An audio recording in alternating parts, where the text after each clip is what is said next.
Okay, welcome to Vector Physics Tutoring, and we're going to have a look at a question today that involves aspects of the zeroth and second law of thermodynamics and specific heat capacity.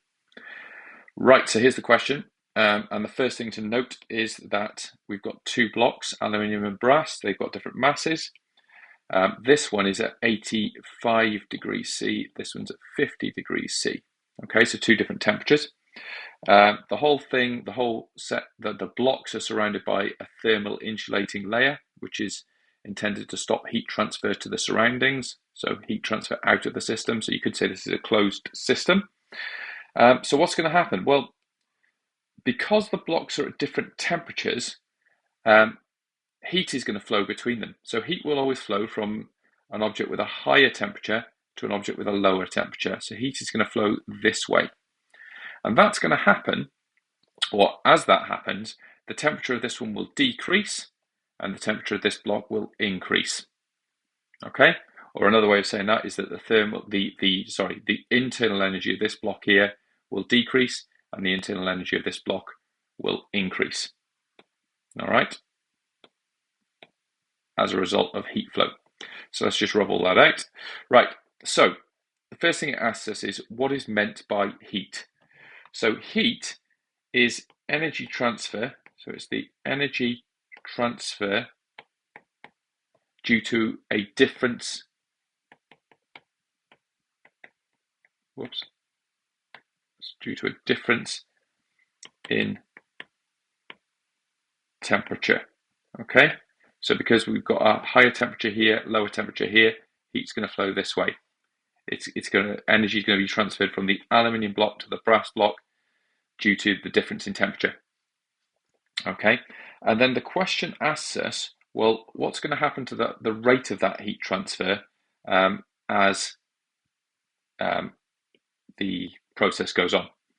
So initially, because so if I rub all that out, initially because the temperature of this one is 85 degrees C and this is 50 degrees C, okay, you're going to get heat transfer moving this way, or heat flowing from the aluminium block to the brass block. As that happens, the temperature of this block will decrease and the temperature of this block will increase.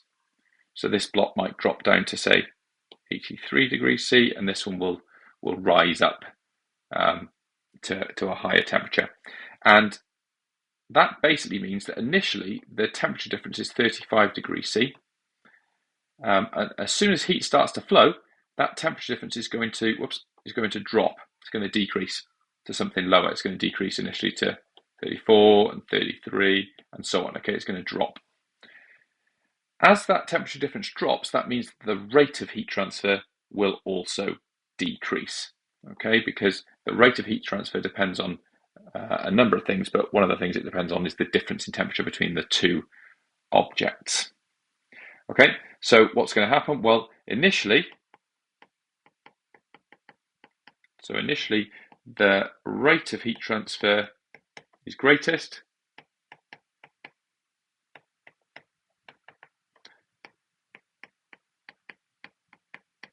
because, whoops, I can't spell that, because the temperature difference is greatest. So because the temperature difference is greatest. Okay, this rate will then decrease as the temperature difference, whoops, I really can't spell here, sorry guys. So as the temperature difference decreases until it reaches zero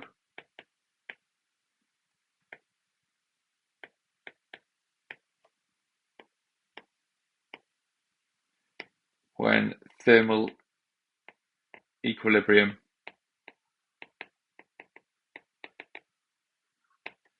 is achieved. Whoops. Let's write that again. Is it achieved? Now, what is thermal equilibrium? Thermal equilibrium is when the temperature of the aluminium and the temperature of the brass are equal. Okay, at that point, when those two temperatures are the same, you're going to get no heat transfer between the two blocks. Okay, so the next thing now is to actually calculate what the final temperature. So basically, we're just going to calculate what this final temperature is. So we know initially this has got a temperature of 85, this has got a temperature of 50. We know they've got different masses. So we can use this equation Q equals mc delta theta. So m is the mass, c is the specific heat capacity. So mass, specific heat capacity, and then this is the change in temperature. And Q is the amount of heat that flows into or out of the block. Now, if we go back up here, heat's going to flow from the aluminium block to the brass block. By conservation of energy, however much heat flows out of the aluminium block is going to flow into the brass block, because there's nowhere else for it to go. It can't flow out of the system due to the insulating layer. So however much energy leaves the aluminium block, however much heat energy leaves the aluminium block is going to go into the brass block. So as a result of that, we can say that the Q that flows out of the aluminium is equal to the Q that goes into the brass. Okay, so the heat that flows out of the aluminium is equal to the heat that flows into the brass.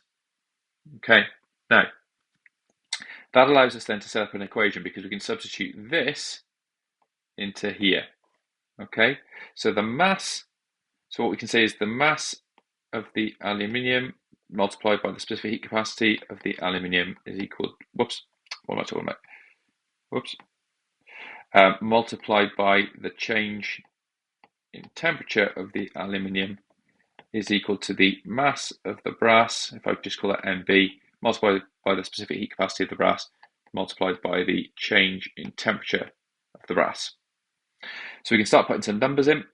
The mass of the aluminium was 1, the specific heat capacity is 920, and then the change in temperature is going to be equal to 85, take away the final temperature. And that is equal to the mass of the brass, which I believe was 2.5, yeah. So it's going to be 2.5 multiplied by the specific heat capacity, which is 400, multiplied by the change in temperature, which is going to be the final temperature, take away 50. And the reason for that is because the final temperature is greater than 50. So we can work all this out. If we multiply out the brackets now, so we're going to do 920, let's get this right. So 920 multiplied by 85, okay, is going to give us 78,200, I think. So let me just check that. 920 times 85, 920 times, yep, 78,200. So we're going to have 78,200, because that's just that multiplied by that. And that's going to, then we're going to have to multiply the final temperature by 920. Okay, and that's going to be equal to 2.5 times 400, which gives you 1,000. So that equals 1,000, and then we're going to multiply out the brackets. So you're going to get 1,000 theta F minus 50,000, because 50 times 1,000 is 50,000. So we can collect the terms now. So when we do that, we're going to bring the minus 50,000 over onto the left-hand side, which is going to make it a plus. So we're going to get 128,200 on this side. And then we're going to take the 920 theta F, that's supposed to be a theta there, 920 theta F over onto the right-hand side, and that's going to give us 1,000 theta F plus 920 theta F, which equals 1,920 theta F. Okay, and that's going to then give us theta F is equal to 128,200 divided by 1,920, and that should give us 1920. That's going to give us an answer of 66.8 degrees Celsius. So that's the final temperature that both blocks will have at the end when heat stops flowing. That's the temperature at which they will reach thermal equilibrium. There we go.